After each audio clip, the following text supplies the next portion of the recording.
చరణ్ రాజు గారికి, నడిపిస్తున్న సహోదరులు ప్రకాష్ గారికి, నాకంటే ముందు వాక్యాన్ని ఉపదేశించిన సహోదరులు ఎలీఫజ్ గారికి, ఇక్కడ కూర్చున్న కొంతమంది సువార్థికులకు అందరికీ నా హృదయపూర్వక వందనాలు తెలియజేస్తున్నానండి. ఈ యూత్ మీటింగ్లో మెయిన్ పాయింట్ ఏంటంటే, మీకు వచ్చి ఉంటుంది కదా, క్రైస్తవ యువత ఆలోచిస్తావా? ఏంటి? క్రైస్తవ యువత ఆలోచిస్తావా? అసలు ఆలోచిస్తున్నారా అంటే లేదు. నిజంగా ఆలోచిస్తే క్రైస్తవులుగా మనం ఎలా ఉండాలో అలా ఉండేవాళ్ళం. మనం నిజంగా ఆలోచిస్తే ఎలా ఉండాలో అలా ఉండేవాళ్ళం. కానీ మనం ఆలోచించట్లేదు. సహోదరులు మాటలో మాదిరి అనే దాని గురించి చెప్పారు. నేను ప్రవర్తనలో మాదిరి అనే దాని గురించి చెప్పబోతున్నాను. మూలవాక్యం ఏంటంటే మనం చదివాము, తిమోతి పత్రిక 4:12. నీ యవనమును బట్టి ఎవడును నిన్ను తృణీకరింపనీయకము కానీ మాటలోను, ప్రవర్తనలోను, ప్రేమలోను, విశ్వాసములోను, పవిత్రతలోను విశ్వాసులకు మాదిరిగా ఉండుము. ఏ విషయాల్లో? ఫస్ట్ మాటలో, మాట తరువాత ప్రవర్తన. ఎవరికి మాదిరి? విశ్వాసులకు మాదిరి. ఫస్ట్ పాయింట్ ఏంటంటే మాదిరి అనగానేమి? ఏంటి మాదిరి అనగానేమి? మాదిరి అంటే ఏంటి? మాదిరి మనకు ఒక పెద్ద పదంలా ఉంది. వ్యక్తిత్వంలో నేను మాదిరి, వ్యక్తిత్వంలో మీరు మాదిరి. ఇంతకు మాదిరి అంటే ఏంటి? అది మనకి ఇంగ్లీష్లో అయితే బాగా అర్థమవుతుంది. రోల్ మోడల్ అనమాట. ఏంటి రోల్ మోడల్? నాకు ఎవరు రోల్ మోడల్, నేను ఎవరికి రోల్ మోడల్, అదనమాట. ఏంటి మాదిరి? బైబిల్లో మాదిరి అనే పదానికి చాలా పదాలు ఉన్నాయి, అర్థాలు. 1 మాదిరి, 2 రూపము, 3 పోలిక. ప్రతిదానికి రిఫరెన్స్లు ఉన్నాయి కానీ నాకు అంత టైం లేదు. మాదిరి అనేదానికి రిఫరెన్స్ ఉంది, రూపం అనేదానికి ఉంది, పోలిక అనేదానికి ఉంది, విధము అనేదానికి ఉంది, మూస అనేదానికి ఉంది, మచ్చు అనేదానికి ఉంది, ప్రకారము అనేదానికి కూడా ఉంది. మాదిరి అనే పదానికి బైబిల్లో ఇన్ని పర్యాయ పదాలు ఉన్నాయి, ఇన్ని అర్థాలు ఉన్నాయి. ఆ పోలికగా ఉండాలి, ఆ మచ్చులో నేను ఉండాలి, ఆ ప్రకారం నేను ఉండాలి, ఆ విధముగా నేను ఉండాలి. ఇవన్నీ మాదిరి అనే పదానికి అర్థాలు. తర్వాత నేను ఎవరికి మాదిరిగా ఉండాలి? ఆన్సర్ చెప్పండి. ఆల్రెడీ చదువుకున్నాం, దాంట్లో ఉన్న పాయింట్ చెప్పండి. ఏంటి? విశ్వాసులకు మాదిరిగా ఉండాలి. విశ్వాసులకు మాదిరిగా ఉండడం అంటే, విశ్వాసులకు మాదిరిగా ఉండడం అంటే నా సంఘంలో ఉన్న వ్యక్తి నన్ను చూసి నేను ఇలా ఉండాలి అనుకోవాలి. ఏమనుకోవాలి? నా సంఘంలో ఉన్న వ్యక్తి నన్ను చూసి ఇదిగో నేను ఈ బ్రదర్లా ఉండాలి అనుకోవాలి, నేను ఈ సిస్టర్లా ఉండాలి అనుకోవాలి. అది విశ్వాసులకు మాదిరి. నా సంఘంలో ఉన్న విశ్వాసులు నన్ను మాదిరిగా తీసుకోవాలి. దేనిలో? ప్రవర్తనలో. మాటలోను ప్రవర్తనలోను. అంటే కేవలం సంఘంలో ఉన్న వారికి మాత్రమే మాదిరిగా ఉండాలా? చదవండి వచనము, 1 తిమోతి 1:16.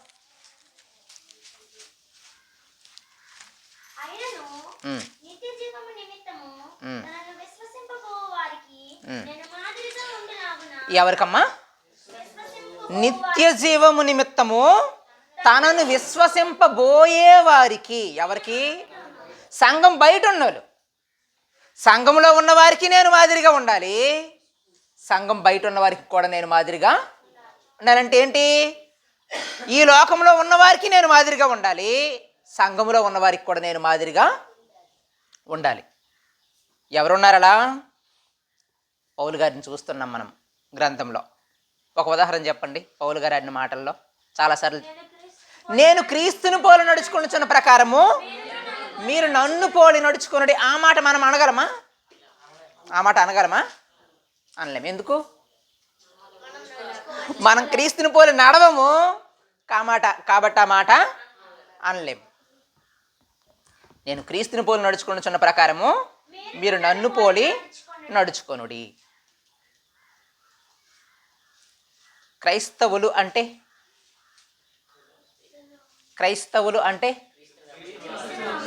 క్రీస్తుని వెంబడిస్తున్నవారు, క్రీస్తుని పోలి నడుస్తున్నవారు, క్రీస్తులా జీవించేవారు, క్రీస్తును ధరించుకున్నవారు క్రైస్తవులు. మనం క్రీస్తుని వెంబడిస్తున్నామా? లేదు. క్రీస్తుని ధరించుకున్నామా? లేదు. క్రీస్తుని పోలి నడుస్తున్నామా? లేదు. కానీ క్రైస్తవులము అని చెప్పుకుంటున్నాం. ఎలా క్రైస్తవులం? మనం పేరు పెట్టుకున్నాం. ఏంటి? పేరు పెట్టుకున్నాం. మనం అందరికీ మాట్లాడేస్తుంటాం వాళ్ళు నామకార్థ క్రైస్తవులు ఎవరు వాళ్ళు అని ఫీల్ అయిపోతున్నాం. మనం మంచోళ్ళలాగా, మనం నిజంగా క్రైస్తవుల్లాగా. నిజంగా మనం క్రైస్తవులమైతే ఎలా ఉండాలంటే, ఎవరైనా మన దగ్గరికి వచ్చి నేను ఎలా ఉండాలి అని అంటే నాలాగుండు అని చెప్పగలగాలి. ఏంటి? నాలా ఉండు అని చెప్పగలగాలి. అప్పుడు మనం క్రైస్తవులం. అలా చెప్పగలమా? చెప్పలేము. క్రైస్తవులమని ఫీల్ అయిపోతున్నాం. క్రైస్తవుడు ఎలా ఉండాలి? మాదిరిగా ఉండాలి. విశ్వసించబోయే వారికి మాదిరిగా ఉండాలి, విశ్వాసులుగా మాదిరిగా ఉండాలి. అలా ఉండకపోతే ఏమవుతాడు అని అంటే, నీ యవ్వనమును బట్టి ఎవడును నిన్ను తృణీకరింపనీయకము. అలా మనం ఉండకపోతే తృణీకరింపబడే స్థితికి వెళ్ళిపోతాం మనం. తృణీకరించడం అంటే, తృణము అంటే, తృణము చెప్పమ్మా తెలుగు మేడం గారు. తృణం అంటే బంగారం కాదమ్మా. తృణము తులము కాదమ్మా. తృణము, తృణము అంటే గడ్డి పరక. ఏంటి? గడ్డి పరక. తృణీకరించడం అంటే మనల్ని గడ్డి పరకలా చూడడం, గడ్డి పరకలా తీసి పడేయడం. వాడు నాకెంత? గడ్డి పరకతో సమానం. ఆ స్థితికి ఎప్పుడు వెళ్తాము అని అంటే, మనం మాదిరిగా లేనప్పుడు, ప్రవర్తనలో మనము మాదిరిగా లేనప్పుడు. ప్రవర్తనలో మాదిరిగా ఉండాలని దేవుడు కోరుతున్నాడు. పౌలు గారికి క్రీస్తు వారు ఎందుకు మాదిరయ్యారు? ఎందుకు మాదిరయ్యారు? ఒక వచనం చూద్దాం. ఫిలిప్పీ పత్రిక 3వ అధ్యాయం 10వ వచనం.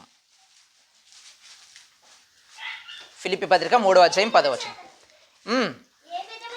ఏ విధము చేతనైనను నాకు మృతులలో నుండి పునరుత్థానము కలగవలెను. సరిపోద్దమ్మా. ఏ విధము చేతనైనను మృతులలో నుండి నాకు పునరుత్థానము కలగవలెనని క్రీస్తు వారిలో పౌలు గారికి నచ్చిందేంటి? దాన్ని ఆయన మాదిరిగా తీసుకున్నాడు. నేను అలా అవ్వాలి అనుకున్నాడు. దేన్ని చూసి? ఆయన మృతులలో నుండి లేచిన ఆ పరిస్థితిని చూసి నేను ఎలా అవ్వాలి, ఏ విధము చేతనైనను ఆయన కోరుకున్నది అది. నేను ఎలా అయినా సరే ఆయనలా అయిపోవాలి. క్రీస్తు వారిలో ఆయనకు నచ్చింది అది. మరి మనము మన క్రీస్తు వారిలో నచ్చింది ఏంటి? క్రీస్తు వారిలో మనకు నచ్చిందేముండదు. క్రీస్తు వారి నుంచి ఏమైనా కావాలంటే అది మనకు నచ్చుతుంది. కానీ క్రీస్తు వారిలో మనకు నచ్చింది ఏముంటుంది? పరిశుద్ధత మనకు నచ్చదు కదా. మాటలో మాదిరి మనకు నచ్చదు, నడకలో మాదిరి మనకు నచ్చదు, చూపులో మాదిరి మనకు నచ్చదు. ఏం నచ్చుతుంది? ఆయన ఏదైనా ఇస్తే అది నచ్చుతుంది. మొన్న మేము ఒక వాక్యాన్ని సహోదరులను ధ్యానిస్తున్నప్పుడు అందరూ వచ్చేస్తున్నారట. ఎందుకు వస్తున్నారనంటే, ఎందుకు వస్తున్నారట? దానికంటే ముందు 5,000 మందికి భోజనాలు పెడతాడు ఆయన. దాన్ని చూసి అందరూ విపరీతంగా వచ్చేస్తున్నారనమాట. ఏం నచ్చింది క్రీస్తులో? ఆయన ఇచ్చేది నచ్చింది, ఆయన నచ్చడం కాదు. మనము కూడా క్రైస్తవులముగా మనం ఏం ఆలోచిస్తున్నామనంటే, ఆయన ఏదైతే మనకిస్తాడో ఇవ్వగలడో అది మనకు నచ్చుతుంది. కానీ ఆయన మనకు నచ్చడు. కానీ పౌలు గారికి ఏం నచ్చింది? ఆయన పునరుత్థానము నచ్చింది. ఆయన పునరుత్థానము నచ్చింది. దాని కొరకు ఆయన ఏమంటున్నాడు? ఏ విధము చేతనైనను మృతులలో నుండి నాకు పునరుత్థానము కలగవలనని ఆయన మరణ విషయములో సమాన అనుభవము గలవాడనై. ఏంటి? ఒకసారి ఆగమ్మా. ఆయన ఆ స్థితిని పొందడానికి కారణము ఆయన మరణమేమో. కాబట్టి అలాంటి మరణాన్నైనా సరే నేను పొందుకోవాలి. తర్వాత ఉన్నాయి శ్రమలు అనే పదం ఉంది. ఆయన శ్రమలలో పాళివాడనగుట ఎట్టిదో ఎరుగు నిమిత్తము అని ఉంది. ఇంక దేనికట? శ్రమలలో పాళివాడగుట. ఆయన పునరుత్థానం పొందడానికి కారణము ఇవేమో, ఆయన మరణమేమో, ఆయన శ్రమలేమో. అవైనా సరే నేను తీసుకుంటాను, నాకు కూడా అది కావాలి. ఏం కావాలి? పునరుత్థానం నాకు కావాలి. కాబట్టి అలాంటి మరణాన్నైనా నేను తీసుకోవడానికి రెడీ, అలాంటి శ్రమలనైనా నేను తీసుకోవడానికి రెడీ. వాటిని నేను తీసుకోవడానికి ఏ ముదులుకోవడానికి సిద్ధపడ్డాడు? సమస్తమును నష్టపరుచుకొని పెంటతో సమానముగా ఎంచుకున్నాడు. పెంట అంటే ఇదిగో మన ఆంధ్రాలో పెంట అంటే మనము పశువులు చేస్తాం కదా, అది పెంట. తెలంగాణలో పెంట అంటే మనం వెళ్ళేదే పెంట. అది పెంటతో సమానంగా దేన్ని చూసుకుంటున్నాడు ఆయన? పై వచనములో ఉంది, ఏవేవి నాకు లాభకరములయ్యుండెనో. ఏంటి? ఏవేవి నాకు లాభకరములయ్యుండెనో. లాభకరమైన దానిని పెంటతో సమానంగా ఎంచుకున్నాడు. దేని కొరకు? పునరుత్థానాన్ని పొందడానికి. క్రీస్తు వారిని మాదిరిగా తీసుకోవడానికి కారణం అది. విశ్వాసులకు మాదిరిగా ఉండడానికి, విశ్వసించబోయే వారికి మాదిరిగా ఉండడానికి పౌలు గారు క్రీస్తుని మాదిరిగా తీసుకున్నారు. మరి మనము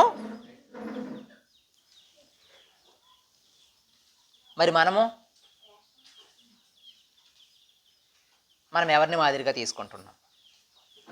సహోదరులతో ఒక చదివారు శ్రీను బ్రదరు, రాజుల గ్రంథం, మొదటి రాజుల గ్రంథంలో దేవుడు ఇద్దరు వ్యక్తులను చూపిస్తున్నాడు అక్కడ. ఎవరెవరిని? యెరోబాముని. యెరోబాముకి ఒక వ్యక్తిని చూపిస్తున్నాడు. యెరోబాముకి ఒక వ్యక్తిని చూపిస్తున్నాడు. ఎవరిని అంటే చదివినప్పుడు మనము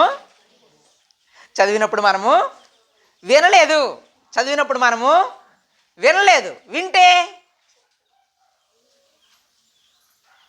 సమాధానం చెప్పేవాళ్ళం.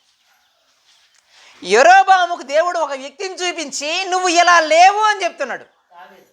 ఎవరిని? దావీదుని. ఎవరు నుంచాడు దేవుడు? యెరోబాము కంటే ముందు దావీదు నుంచి నువ్వు దావీదులాగా లేవు అన్నాడు. అంటే ఒక మనిషిని మాదిరిగా తీసుకోవచ్చా? నిజంగా మంచోడైతే తీసుకోవాలి. పౌలు గారు చాలాసార్లు చెప్పారు, మేము మీకు మాదిరిగా ఉన్న ప్రకారం. ఎవరు? మేము మీకు మాదిరిగా ఉన్న ప్రకారం. సంఘానికి పౌలు గారు చెప్తున్నమాట, మేము మీకు మాదిరి. నిజంగా మంచోరైతే మాదిరిగా తీసుకోవాలి. యెరోబాముకి దేవుడు చూపిస్తున్నాడు ఎవరినేనంటే దావీదుని. ఏమని చూపిస్తున్నాడు?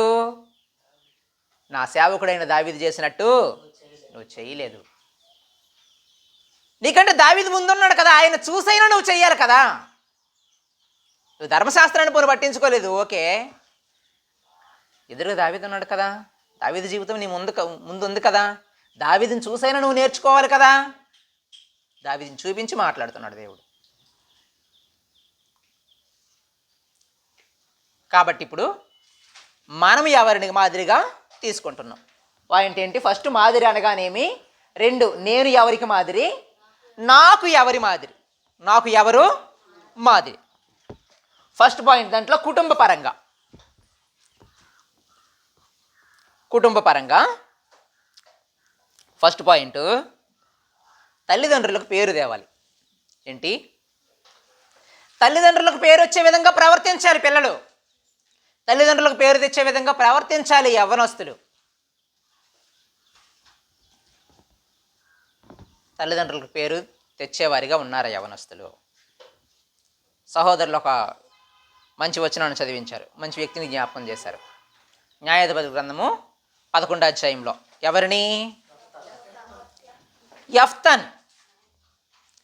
యెఫ్తా విశ్వాసులకు మాదిరిగా మాట విషయంలో తీసుకుంటున్నాం. యెఫ్తా కుమార్తెను ప్రవర్తన విషయంలో.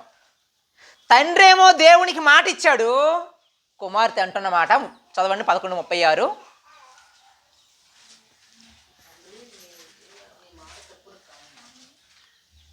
చూసి చదవచ్చు కదండి. నా తండ్రి యెహోవాకు మాట ఇచ్చి ఉంటివా, నీ నోటి నుండి బయలుదేరి వచ్చిన మాట చొప్పునే నాకు చెయ్యుము. సరిపోద్దమ్మా. ఏంటి? నువ్వు దేవునికి మాట ఇచ్చావా? అయితే ఏ మాట ఇచ్చావో ఆ మాట ప్రకారమే నాకు చెయ్యి. ఈ కాల పిల్లలైతే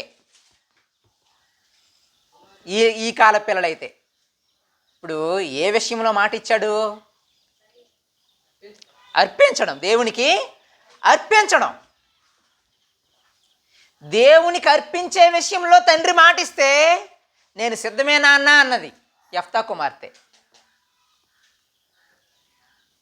పెళ్లి విషయంలో మన తల్లిదండ్రులు మరొకరికి మాటిస్తే ఈ కాలపు యవనస్తులు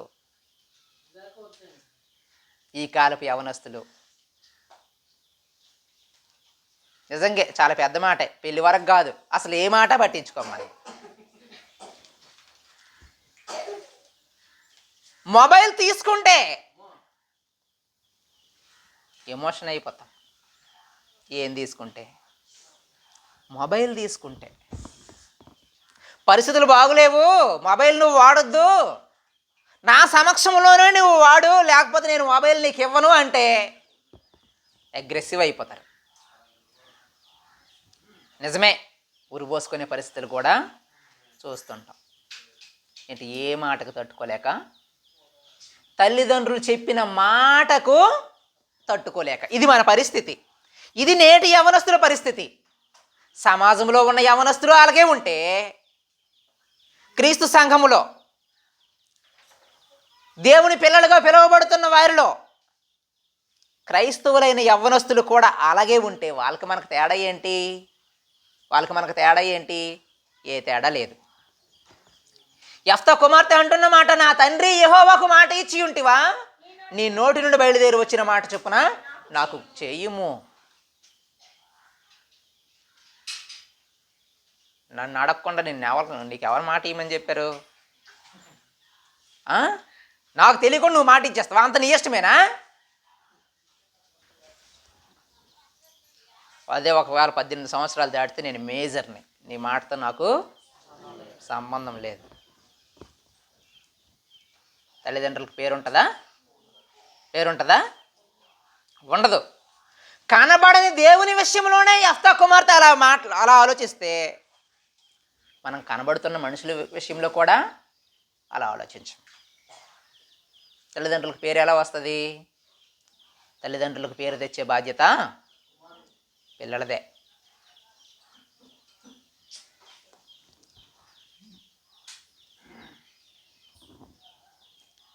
మరో ఉదాహరణ, తల్లిదండ్రులకు పేరు తెచ్చే విషయంలో మరొక మంచి వ్యక్తిని ఉదాహరణ తీసుకుందాం. ఆదికాండము 47వ అధ్యాయము 7వ వచనం. ఆదికాండము 47:7. మరియు యోసేపు తన తండ్రి అయిన యాకోబును లోపలికి తీసుకుని వచ్చి ఫరో సమక్షమందు అతను ఉంచగా, యాకోబు ఫరోను దీవించెను. సరిపోద్దమ్మా. ఎవరెవరిని దీవించారు? యాకోబు ఫరోను దీవించెను. యాకోబు స్థితి ఏంటి? ఫరో స్థితి ఏంటి? ఫరో ఏమో రాజు, యాకోబేమో ఆ ప్రాంతానికి తన పిల్లలతో తన కుటుంబంతో వలస వచ్చినాడు. తానున్న ప్రాంతంలో పరిస్థితి బాగోలేక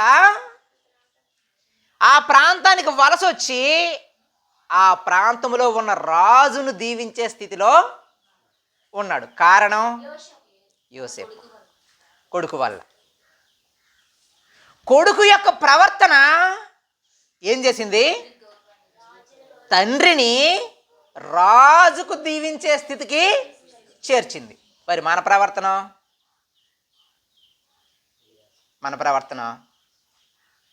నిజంగా మన తల్లిదండ్రులు అంత స్థాయిలో నిలబెట్టే వారముగా మనం ఉన్నామా? నిజంగా మనం క్రైస్తవులమైతే అలా ఉండాలని దేవుడు కోరుకుంటున్నాడు. ఎలాగా? తల్లిదండ్రులను ఉన్నత స్థానంలో నిలిపేవారిగా ఉండాలని కోరుకుంటున్నాడు. ఉంటున్నామా? మన తల్లిదండ్రులకు అంత విలువిస్తున్నామా? ఫరో ఎక్కడా? యాకోబు ఎక్కడా? యాకోబు ఫరోని దీవించాడంటే యాకోబు దగ్గర ఫరో ఇలా నిలబడతాడా? ఎలా నిలబడతాడు? దీవెన కావాలనుకున్నాడు, తలదించుకొని నిలబడతాడు. యాకోబు దగ్గర ఫరో తలదించుకొని నిల్చున్నాడు. నిలుచోవాలి, ఎందుకు? ఆశీర్వదించబడాలి అంటే. నిజంగా అక్కడ ఒక మంచి అప్లికేషన్. నిజంగా ఫరోలాగా కూడా మనం లేము. వయసుకు విలువిచ్చాడు ఫరో, రాజు అయ్యుండి. మనము ఈ కాలపు యవనస్తులైన పిల్లలు వయసుకు విలువిస్తారా? తమకంటే పెద్దోళ్ళకి విలువిస్తారా? ఎవరు? ఏమాత్రం ఒక డిగ్రీ ఎక్కువైతే కాలర్ మీదకి వెళ్ళిపోయి, కళ్ళేమో నెత్తి కంటే కింద ఉండాల్సిన కళ్ళు నెత్తి మీదకి వెళ్ళిపోయి, బైబిల్లో ఒక మాట ఉంది, కళ్ళు నెత్తికి వచ్చిన వారి తరము కలదు. ఏంటి? కళ్ళు నెత్తికి వచ్చిన వారికి తరము కలదు. నిజంగా ఈ కాలంలో యవనస్తులు కూడా అలాగే ఉన్నారు. ఎక్కడికి వెళ్ళిపోతున్నాయి? కళ్ళు నెత్తికి వెళ్ళిపోతున్నాయి. నిజంగా దేవునికి విలువిచ్చేవారు, వయసుకు విలువిచ్చేవారిగా ఉన్నారా యవనస్తులు? వయసుకు విలువివ్వడం అంటే దేవునికి విలువివ్వడం. ఒక వచనం చూద్దాం. లేవీకాండము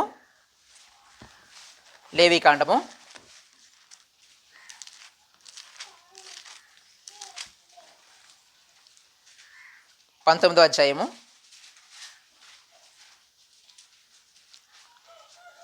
32వ వచనం.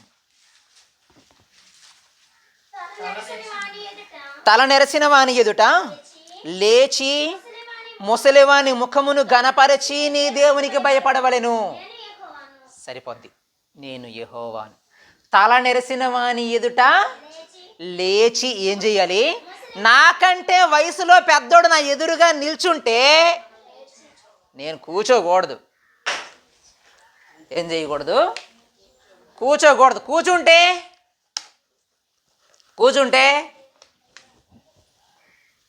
నేను క్రైస్తవుడిని కాదు. ఏంటి? కూర్చుంటే నేను క్రైస్తవుడిని కాదు. ఎందుకు? దేవుడు తన గ్రంథంలో ఏమి రాయించుంచాడు? గో, వయసులో నీకంటే ఎక్కువైనోడికి నువ్వు విలువ ఇవ్వాలి. తన ముందు నువ్వు లేచి నిల్చోవాలి. నాకంటే జ్ఞానం తక్కువ కదా, నాకంటే చదువు తక్కువ కదా, అలా ఉండకూడదు. నాకంటే సంపద తక్కువ కదా. ఫరో ఎలా ఉన్నాడు? రాజు అయ్యుండి యాకోబు దగ్గర తలదించుకొని ఉన్నాడు.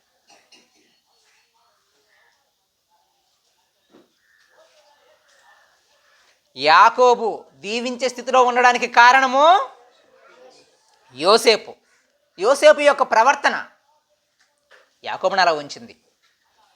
మనం మన తల్లిదండ్రులకు అలాంటి స్థితిని కలుగజేస్తున్నామా? మనము ఎంత సంతోషించుంటాడు యాకోబు ఆ స్థితిని, ఆ సిచ్యువేషన్ అనుభవించినప్పుడు.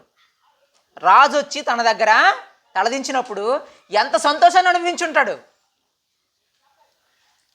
సామెతల గ్రంథంలో నీ తండ్రిని నువ్వు ఆనందపరచవలెను, సంతోషపరచవలెను. తండ్రి సంతోషం గురించి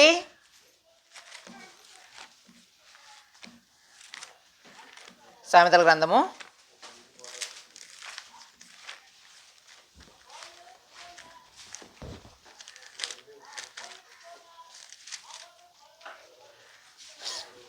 23-25. అమ్మ చదవద్దు. 24-25 వచనాలు. 23 అధ్యాయము 24-25 వచనాలు. నీతిమంతుని తండ్రికి అధిక సంతోషము కలుగును. ఎవరి తండ్రికి? నీతిమంతుని తండ్రికి అధిక సంతోషము కలుగును. ఎప్పుడు సంతోషము? మనకు బాగా తెలిసిన పద్యము, పుత్రోత్సాహము తండ్రికి పుత్రుడు జన్మించినప్పుడే పుట్టదు జనులా పుత్రుని కనుగొని పొగడగా పుత్రోత్సాహంబు నాడు పొందుర సుమతి. ఎప్పుడు?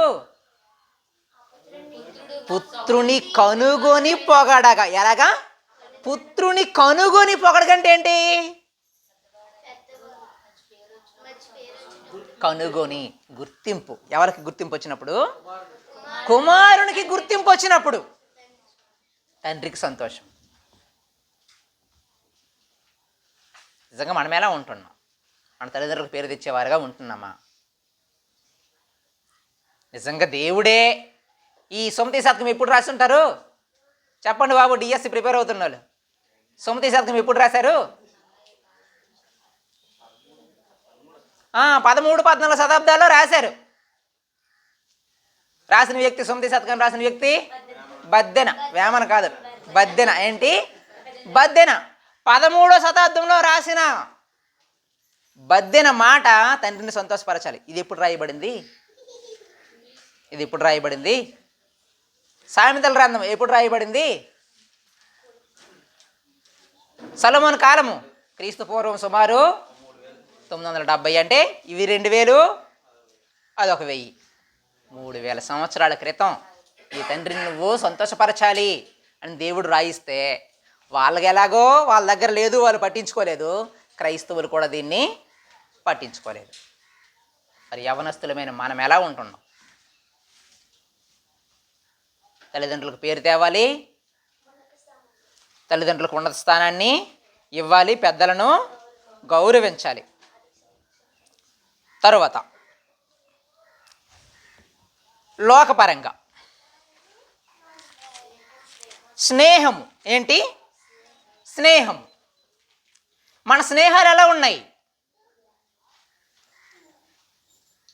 నేనేంటో తెలియాలంటే నా ఫ్రెండ్ ఎవరో తెలిస్తే సరిపోద్ది కదా. నా ఫ్రెండ్ ఎవరో తెలిస్తే నా క్యారెక్టర్ ఏంటో తెలుస్తుంది. ఎందుకు? నా క్యారెక్టర్ ఎలాంటిది అయితే అలాంటి క్యారెక్టర్ ఉన్న వాళ్ళతో తిరుగుతాను నేను. అవునా కదా? స్నేహం. ఇందాక సహోదరులు ఒక 2 వ్యక్తులను చూపించారు, దావీదు, యోనాతాను. దావీదుకి యోనాతానుకి వాళ్ళిద్దరూ స్నేహితులు అవ్వడానికి కామన్ పాయింట్ ఏంటి?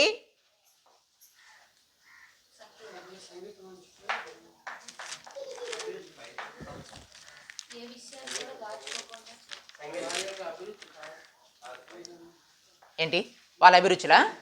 ఓకే, అభిరుచులు. నిజంగా అభిరుచులు అనేవే ఒక వ్యక్తిని మనకు దగ్గర చేస్తాయి. నా అభిరుచి మీ అభిరుచి ఒకటైతే అప్పుడు మీరు నేను స్నేహితులం అవుతాం. యోనాతాను యొక్క అభిరుచి ఏంటి? దావీదు యొక్క అభిరుచి ఏంటి? 2 వచనాలు చదువుతాం. సమూయేలు గ్రంథము.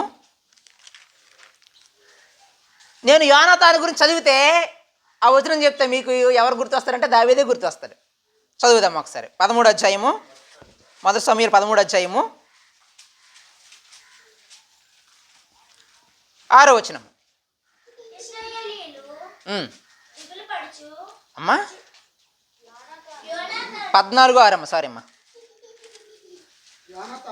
యోనాతాను ఈ సున్నతి లేని వారి దండు కాపరుల మీదకి పోదము రమ్ము, యెహోవా మన కార్యమును సాగించునేమో, అనేకుల చేతనైనను కొద్దిమంది చేతనైనను రక్షించుటకు యెహోవాకు అడ్డమా. ఏంటి? ఈ సున్నతి లేని దండు కాపరుల మీదకి పోదము రమ్ము. ఎవరంటున్నమాట? ఎవరన్నారు? ఒకానొక సందర్భంలో దావీదు ఫిలిస్తీ ఏం పేరు గొలియాతును చూసి జీవము గల దేవుని సైన్యములను తిరస్కరించుటకు ఈ సున్నతి లేని ఫిలిస్తీయుడు ఎంతటి వాడు.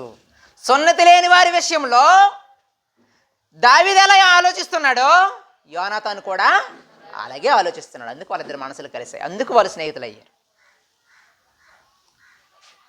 కామన్ పాయింట్ ఏంటంటే దేవుడు. మనము మరొకరితో స్నేహం చేయడానికి కామన్ పాయింట్ దేవుడు అవుతున్నాడా? క్రైస్తవులముగా, దేవుని పిల్లలమని చెప్పుకుంటున్న వారిగా కామన్ పాయింట్ మనకు దేవుడిగా ఉన్నాడా? నీ ఫేవరెట్ పవన్ కళ్యాణ్, నా ఫేవరెట్ పవన్ కళ్యాణ్ అంటున్నాం ఫ్రెండ్స్. ఏంటి కామన్ పాయింట్? ఏంటి కామన్ పాయింట్? పవన్ కళ్యాణ్. నీకు క్రికెట్ ఇష్టమే, నాకు క్రికెట్ ఇష్టమే, కాబట్టి మనదినం friends. Common point cricket. Common point ఎవరై ఉండాలి? కామన్ పాయింట్ దేవుడై ఉండాలి. ఎప్పుడు మనం దేవుని పిల్లలమైతే అది మన జీవితాన్ని బాగు చేస్తుంది, సమాజంలో ఉన్నతంగా నిలుపుతుంది. కామన్ పాయింట్ దేవుడైతే. నిజంగా యోనాతాను గురించి దావీదు అంటున్న మాట, చనిపోయిన తర్వాత స్త్రీలు చూపే ప్రేమ కంటే అధికమైన ప్రేమ ఎవరు చూపించారట? యోనాతాను. నిజంగా ఒక దేవుని నమ్ముకున్న వ్యక్తి మనకు స్నేహితుడిగా ఉంటే అంత మంచి ప్రేమను పొందుకుంటాం మనం. ఎప్పుడు మన స్నేహితులు అలాంటి వాళ్ళు అయితే మన స్నేహితులు ఎలాంటి వాళ్ళు? మనం మాదిరి అవ్వాలి. మన స్నేహం కూడా మరొకరికి మాదిరి అవ్వాలి. మరొక వ్యక్తిని కూడా సహోదరులు చూపించారు. ఎవరెవరు? అమ్నోను, యెహోనాదాబు. మిత్రుడని రాయబడింది. బహు కపటము గలవాడు అని రాయబడింది. కపటం అంటే ఏంటి? కపటం అంటే ఇంకా బాగా చెప్పచ్చు. కపటం అంటే లోపల ఒకటి ఉంచుకొని బయటకు మరొకటి మాట్లాడడం. లోపలేమో స్నేహితుడు నాశనం అయిపోవాలి, బయటకేమో భుజం మీద చెయ్యేసి మనం క్లోజ్ ఫ్రెండ్స్. లోపలేంటి? భుజం మీద పెట్టని చెయ్యి అవకాశం ఉంటే పీక నొక్కేయాలనుకుంటా. అది లోపలేంటి? చెయ్యి భుజం మీద వేసి నాకు అవకాశం దొరికితే ఇలా నొక్కేయాలి. అది లోపల ఉన్న భావం అన్నమాట. ఎవరి భావం అది? యెహోనాదు భావము అదే. ఏ సలహా ఇచ్చాడు? ఫ్రెండ్ ఏం చేస్తున్నాడు? తప్పుగా ఆలోచిస్తున్నాడు. తనకు చెల్లెలు వరసైన అమ్మాయి విషయంలో ఏం ఆలోచిస్తున్నాడు? రాంగ్గా ఆలోచిస్తున్నాడు. విషయం చెప్పినప్పుడు ఏం చెయ్యాలి? పగలగొట్టాలి. ఏం చెయ్యాలి? పగలగొట్టాలి. చాలాసార్లు మనం వినే ఉంటాం, మేలును కోరి స్నేహితుడు గాయములు చేయును. నిజంగా నీ ఫ్రెండ్ నీ మేలు కోరితే నీ మంచి కోసం నీకు గాయం చెయ్యాలి. అలాంటోడే నీకు మంచి స్నేహితుడు, అలాంటోడు నీకు స్నేహితుడై ఉండాలి. కానీ అలాంటి వాళ్ళు మనము దగ్గరకు రానివ్వం. మనకు ఎలాంటి స్నేహితులు ఉన్నారు? మనం తప్పులో నడుస్తుంటే మరి కొంచెం దానికి ఉత్ప్రేరకంలా సహాయం చేయడం. ఉత్ప్రేరకం అంటే నాకు ఇంగ్లీష్లో ఏమంటారు తెలియదు, ఇప్పుడు అంతా ఇంగ్లీష్ మీడియమే. ఉత్ప్రేరకం అంటే చర్యకు మరింత బాగా ఆ చర్య జరగడానికి వీలుగా ఉపయోగపడడం, అది ఉత్ప్రేరకం. ఫిజిక్స్లో అర్థమవుద్ది. ఏటమ్మా?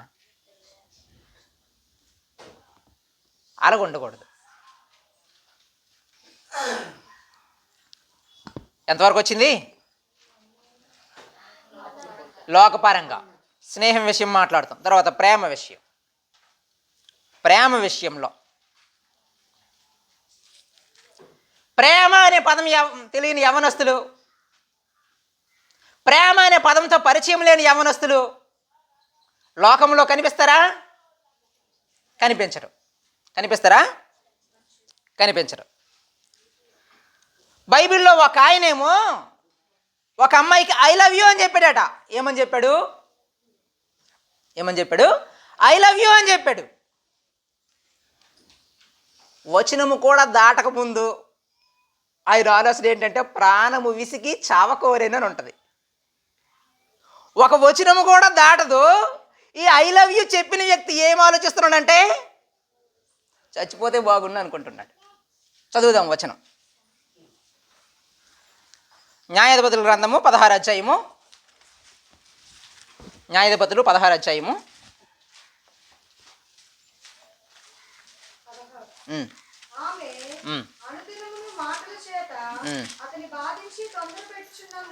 అమ్మ 16వ అధ్యాయం అమ్మ ముందు దానికి ముందు వచ్చిన చదువు అమ్మ.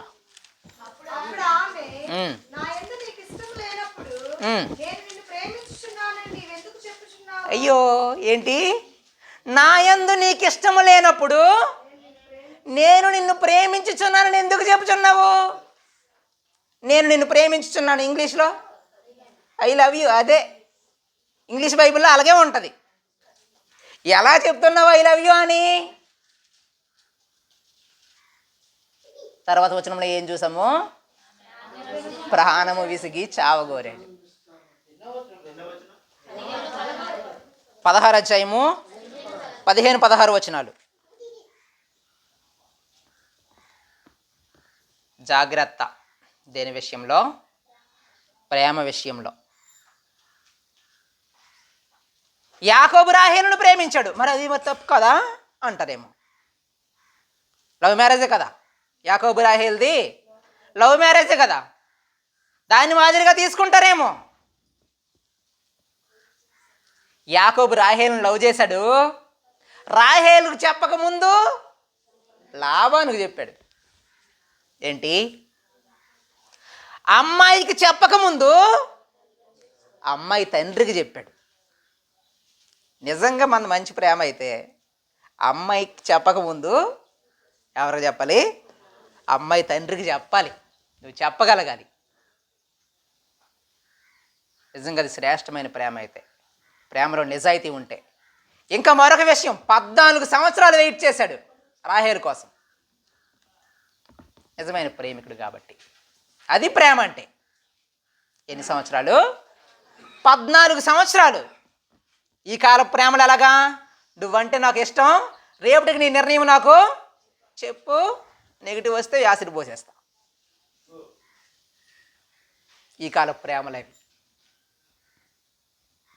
ఎంత జాగ్రత్తగా ఉండాలో మన ప్రవర్తన విషయంలో, మన ప్రేమ విషయాల్లో. అసలు ప్రేమ అనే పదము నిజంగా ఈ లోకానికి సంబంధించిన పదము కాదు. చాలాసార్లు చూస్తుంటాం గాడ్ ఈజ్ లవ్ అంటే ఏంటి? దేవుడు ప్రేమ అయి ఉన్నాడు. దేవుడే ప్రేమ, దేవుడే ప్రేమ. నిజంగా దేవుని పిల్లలమైతే అలాంటి ప్రేమ మనం కలిగి ఉండాలి. నిజంగా దేవుడు మనల్ని ప్రేమిస్తున్నాడు, అందరినీ ఒకేలాగా చూస్తున్నాడు. నిజంగా మనలో ప్రేమ అనేది ఉంటే మనకు కూడా అందరినీ ఒకేలాగా చూస్తాం. అందరూ ఎలా ఉండాలి? అందరినీ గౌరవప్రదంగా చూస్తాం మనం, మనలో ప్రేమ ఉంటే.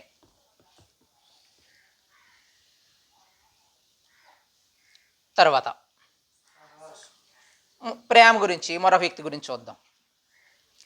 పేతురు గారికి క్రీస్తుపై ప్రేమ. చాలాసార్లు చదువుతాం కదా యోహాను సువార్త చివరి అధ్యాయంలో, నీవు నన్ను ప్రేమించుచున్నావా? ఎవరెవరిని అడుగుతున్నారు? క్రీస్తు వారు పేతురుని అడుగుతున్నారు, నీవు నన్ను ప్రేమించుచున్నావా? చదువుదాం, చదువుదాం చూడండి ఒకసారి. యోహాను సువార్త 21 అధ్యాయం 19 వచనం చదువు. అదే, అతడు ఎట్టి మరణము వలన దేవుని మహిమ పరచును. సరిపోద్దమ్మా, దానికంటే ముందు వచనాల్లో కనిపిస్తుంది మనకి, నీవు నన్ను ప్రేమించుచున్నావా, నీవు నన్ను ప్రేమించుచున్నావా అనే మాట. పేతురు గారు క్రీస్తుని ప్రేమిస్తున్నారట. దేనికి సిద్ధమైన? మరణానికి సిద్ధం. అతడు ఎట్టి మరణం వలన దేవుని మహిమపరచును. తన మరణము ద్వారా దేవునికి మహిమ కలుగుతుందేనంటే ఆ మరణానికి కూడా సిద్ధమే. అది ప్రేమ. నిజంగా అది ప్రేమ. మన మరణము దేవునికి మహిమ తెస్తుందంటే నిజంగా దానికి సిద్ధమేనా? పేతురు క్రీస్తుని ప్రేమిస్తున్నాడు, ఆయన చెప్పాడు నువ్వు ఇలాంటి మరణాన్ని పొందుతావంటే సిద్ధపడిపోయాడు ఆయన. మరి మనము ప్రేమ మనకేం అర్థమైందంటే కేవలం మనుషుల మీద ప్రేమే అర్థమైంది. తర్వాత ప్రేమ విషయంలో అయిపోయింది. సహవాసం విషయంలో 1 కొరింథీ 15:33 మీరు చదవద్దు, టైం అంత లేదు. 1 కొరింథీ 15:33 మనకు బాగా తెలిసిన మాటే. దుష్ట సాంగత్యము మంచి నడవడిని చెరిపివేయును. దుష్ట సాంగత్యము మంచి నడవడిని చెరిపివేయును. నీ ఫ్రెండ్షిప్ అనేది, నీ సహవాసం అనేది బాగోలేకపోతే అంతవరకు నువ్వు మంచోడుగా ఉన్నా సరే తరువాత నువ్వు మారిపోతావు. అలాగే దేన్ని బట్టి? నీ సహవాసాన్ని బట్టి. సహవాసం విషయంలో జాగ్రత్తగా ఉండాలి. చివరిగా దేవుని పరంగా, కుటుంబ పరంగా ఎవరెవరి మాదిరి బాగుండాలంటే యెఫ్తా కుమార్తె యోసేపు. లోకపరంగా స్నేహం విషయంలో దావీదు యోనాతాను లాంటి స్నేహం ఉండాలి. ప్రేమ విషయంలో పేతురు లాంటి ప్రేమ కలిగి ఉండాలి. సహవాసం విషయంలో మన బైబిల్లో చాలామందిని చూస్తాం. దేవుని వాక్యంతో సహవాసం, పరిశుద్ధులతో సహవాసం, ఆ విధంగా ఉండాలి. దేవుని పరంగా నా ప్రవర్తనకు సంబంధించి దావీదు గురించి ఆలోచిద్దాం. చదివాము 1 రాజులు 14:8 మొదటి రాజులు 14:8 మీరు తీయండి, నేను చదువుతాను. దావీదు సంతతి వారి యొద్ద నుండి రాజ్యమును తీసి నీకు ఇచ్చి ఉండినను, నా ఆజ్ఞలను గైకొని మనఃపూర్తిగా నన్ను అనుసరించి నా దృష్టికి ఏది అనుకూలమో దాన్ని మాత్రమే చేసిన ఏంటి ఏంటి ఏంటి నా దృష్టికి ఏది అనుకూలమో దాన్ని మాత్రమే చేసిన. అది ఎలాగుండాలి దేవుని పరంగా? ఎలాగుండాలి? దేవునికి ఏది అనుకూలమో అది మాత్రమే చెయ్యాలి. దేవుని పరంగా అంటే దేని గురించి అంటే సంఘములో ఉన్న దాని గురించి, సంఘములో నీ ప్రవర్తన గురించి. సంఘములో నీ ప్రవర్తన ఎలా ఉండాలి అంటే దేవుని ఆజ్ఞల విషయంలో, దేవుని ఆరాధించే విషయంలో నీకు నచ్చింది చేసే అవకాశము లేదు. ఒక ఆయన చేశాడు, ఆయనకు దేవుడు దావీదుని గుర్తు చేస్తున్నాడు. ఎవరికి? యెరోబాముకి. 9వ వచనంలో అధికముగా కీడు చేసి ఉన్నావు, నన్ను బొత్తిగా విసర్జించి. సరిపోద్ది. బొత్తిగా విసర్జించడానికి దేవుడు ఏమైనా కీడు చేశాడా? చేయలేదు. 7వ వచనం చదవండి ఒకసారి. నీవు వెళ్ళి యెరోబాముతో చెప్పవలసినది ఏమనగా, ఇశ్రాయేలీయుల దేవుడైన యెహోవా ఈ ప్రకారం సెలవిచ్చుచున్నాడు, నేను నిన్ను జనులలో నుండి తీసి హెచ్చింపజేసి. దేవుడే యెరోబామును తీసుకొని హెచ్చింపజేస్తే యెరోబాము ఏం చేస్తున్నాడు? బొత్తిగా విసర్జించాడు. ఏం విసర్జించాడు? యెరోబాము ఏమైనా వ్యభిచారం చేశాడా? యెరోబాము ఏమైనా దొంగ సాక్ష్యం చెప్పాడా? దొంగతనం చేశాడా? నరహత్య చేశాడా? అబద్ధ సాక్ష్యం చెప్పాడా? ఏం చేశాడని బొత్తిగా విసర్జించి అనే మాట వాడాడు. ఏం చేశాడు? చదువుదాం 12వ అధ్యాయంలో.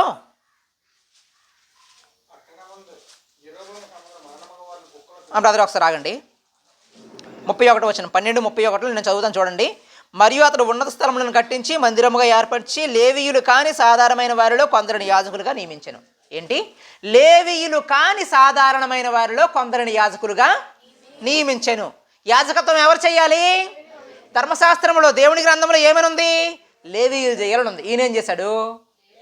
దేవుడు ఒకరిని చెప్తే ఈయన మరొకరిని ఏర్పాటు చేసుకున్నాడు. ఇంకా మరియు యెరోబాము యూదా దేశమందు జరుగు ఉత్సవం అంటే ఉత్సవము 8వ మాసము 15వ దినమందు జరుప నిర్ణయించి. దేవుడు పండగను ఎప్పుడు పెట్టాడు? వీళ్ళకి డేట్ ఎప్పుడు? పస్కా పండగ డేట్ ఎప్పుడు చెప్పండి? పస్కా పండగ డేటు మొదటి నెల 15వ దినము పస్కా పండుగ, పర్ణశాలల పండుగ. 7వ నెల 15వ దినము పర్ణశాలల పండుగ. పెంతెకొస్తు పండుగ పస్కా పండగకి 7 వారముల తరువాత. ఈయన ఎప్పుడు పెట్టాడు? 8వ మాసము 15వ నెల. ఏం మార్చేశాడు? దేవుని ఆజ్ఞను మార్చేశాడు. ఎన్ని దగ్గరలో జ్ఞాపకం చేసుకుంటాడంటే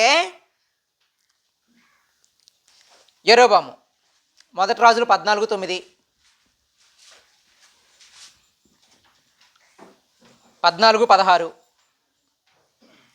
15:34, 16:2,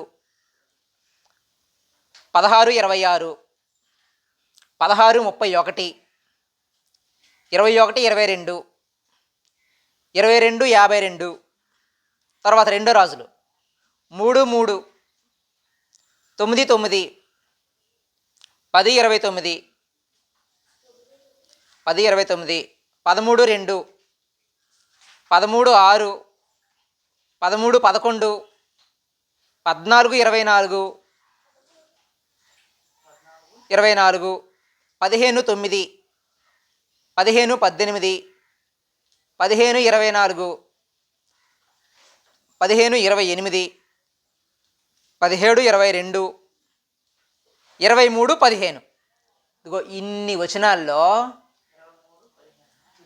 23:15. ఇదిగో ఇన్ని వచనాల్లో దేవుడు యెరోబాము గురించి జ్ఞాపకం చేస్తూ ఇశ్రాయేలీయుల రాజులందరితో మాట్లాడుతున్నమాట. నువ్వు యెరోబాములాగే చేసావు, నా ఆజ్ఞలు నువ్వు గైకొనలేదు. దేవునికి వ్యతిరేకంగా ప్రవర్తించిన ప్రతి రాజు దగ్గర కూడా దేవుడు ఎవరిని జ్ఞాపకం చేసుకుంటున్నాడంటే యెరోబామును జ్ఞాపకం చేసుకుంటున్నాడు. మంచిగా ప్రవర్తించిన రాజు దగ్గర దావీదుని జ్ఞాపకం చేసుకుంటున్నాడు. మనము ఎవరిని మాదిరిగా ఉంచుకున్నాం? మనకెవరు మాదిరి? దేవునికి అనుకూలంగా చేసేవారి మాదిరా? ఎలాగైనా పర్వాలేదు. మళ్ళీ యెరొబెయాము ఎవరి కోసం చేశాడు? దేవుని కోసమే. 12వ అధ్యాయంలో మీది ఐగుప్తు నుండి మిమ్మల్ని రప్పించిన మీ దేవుడు ఇవే. ఐగుప్తు నుంచి రప్పించిన దేవుడి కోసమే చేశారట ఇవన్నీ. కానీ ఆయన చెప్పని దానిని ఆయన కోసం చేసిన ఆయన అంగీకరించడు. దాన్ని అర్థం చేసుకోవాలి. అయిపోయిందా? మాదిరి అంటే ఏంటి చూసుకున్నాం. నేను ఎవరికి మాదిరి? ఎవరెవరికి మాదిరిగా ఉండాలి? విశ్వాసులుగా మాదిరిగా ఉండాలి, విశ్వసించబోయే వారికి కూడా మాదిరిగా ఉండాలి.